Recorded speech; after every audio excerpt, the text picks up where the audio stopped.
Let's enter a real-world data science lab where every millisecond matters.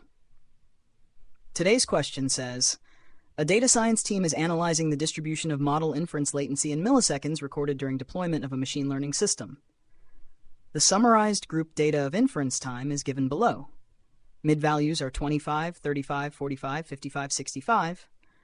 Frequencies are 5, 12, 33, 13, 7. We have to construct class intervals, draw the histogram, draw the frequency polygon on the same axes, and then draw the frequency curve and compare it with the polygon. Now imagine this situation.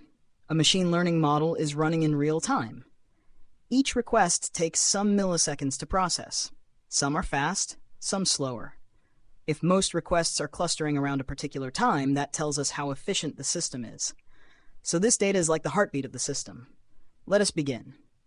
First, we need to construct class intervals from the given mid-values.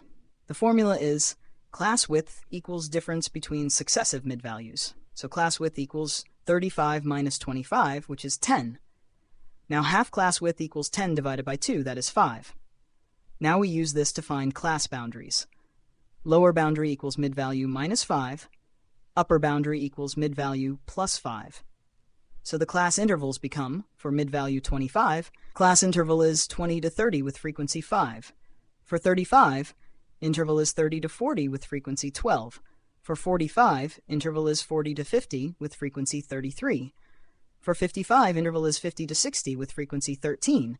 For 65, interval is 60 to 70 with frequency 7. Now let us find total frequency. Total frequency n equals 5 plus 12 plus 33 plus 13 plus 7. So n equals 70. Now visualize this table clearly like it is written on the board in front of you. Next we draw the histogram. Image, imagine drawing two perpendicular axes. On the horizontal axis we mark latency in milliseconds, 20, 30, 40, 50, 60, 70. On the vertical axis we mark frequency, 0, 5, 10, 15, up to around 35. Now draw rectangles for each class interval. From 20 to 30, height is 5. From 30 to 40, height is 12. From 40 to 50, height is 33. From 50 to 60, height is 13. From 60 to 70, height is 7. All rectangles should touch each other, no gaps. You will notice the tallest rectangle is for 40 to 50. That means most requests are processed in this interval. Now we move to the frequency polygon. The formula is midpoint equals lower limit plus upper limit divided by 2. We already have midpoints, so we directly plot them. Points are 25, 5, 35, 12, 45, 33, 55, 13, 65, 7. To close the polygon, we add two extra points, 15, 0 and 75, 0. Now we join all these points using straight lines. Image, this polygon passes exactly through the midpoints of the histogram bars. It gives a quick idea of how the data rises and falls. Now let us transform this polygon into a frequency curve. Instead of straight lines, we draw a smooth curve passing through these points. Image.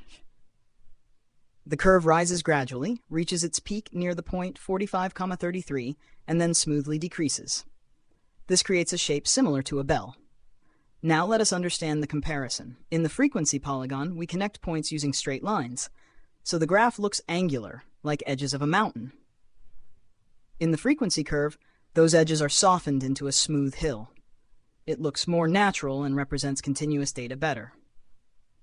The polygon is quick to draw and useful for comparison, but the curve shows the real pattern of distribution more clearly. So what do we conclude from this entire analysis? The class intervals are 20 to 30, 30 to 40, 40 to 50, 50 to 60, and 60 to 70. The histogram shows that the highest frequency occurs in 40 to 50.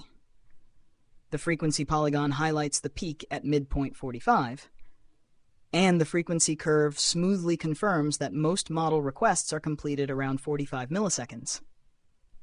So we can say that the system performs most efficiently around this latency. This is how statistics helps engineers and data scientists understand performance in a visual and intuitive way. Keep practicing these graphical methods, because once you master them, you won't just read data, you'll actually see its behavior.